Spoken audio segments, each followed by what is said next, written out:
So I guess another thing that came to mind, so I know people who have had their kids on the waiting list to get into like the charter school for 2 years. I mean, I don't know if any longer than that, but I have a good friend whose kid has been on the list for 2 years. So I don't know what she would do if her friend got into that school, but so her kid is here because they can't afford private school. They can't get into the charter school, so her kid is here. So say she's like, I'm going to vote for that because that's where my kids are. Mm-hmm. And then in 2 years, you know, Maumelle decides to do their own district. So then what? So then that district will have its own millage. Am I correct?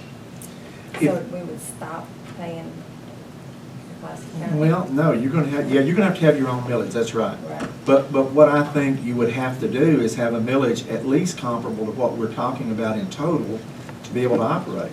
Because you got $100 million worth of facilities already that you'll have to assume the responsibility for. Yeah. So you're going to have to have enough millage to operate, pay people, pay their salaries, pay the light bills and all that sort of stuff, and then enough millage to dedicate to pay bond payments to be able to assume the responsibility for these buildings. So that's a good question. The Maumelle, the Sylvan Hills people have decided that if they want their own school district, which they also do, they still need a new high school or they're going to be turning people away from their community. And if they do get their own school district, they're going to need a millage rate comparable to what we're talking about to be able to operate and afford their facilities. So we think it's a win-win. If you detach, you're going to need that millage level to be able to detach. So that's saying this millage, It goes you're with saying you. it goes with, You're we going to. wouldn't have an additional millage? No, not necessarily. You would have to, that's what the Jacksonville people are trying to decide. How much is it going to take to run a Jacksonville school district?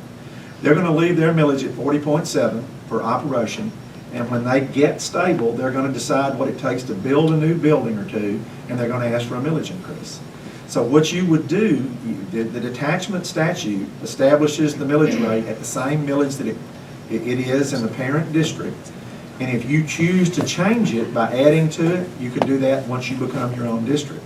But you're going to have enough money generated in the millage to operate and assume the responsibility for your buildings. So if it's 40.7 like at Jacksonville, that's what they're going to operate on. But it won't give them enough money to build buildings. So you'd face the same quandary here. You'd have to have a millage rate of enough to be able to do those things.